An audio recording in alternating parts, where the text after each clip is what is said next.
One more, one more.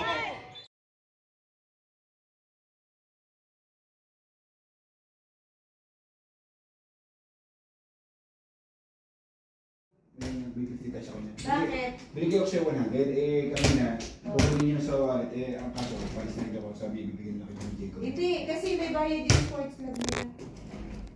May bayad yung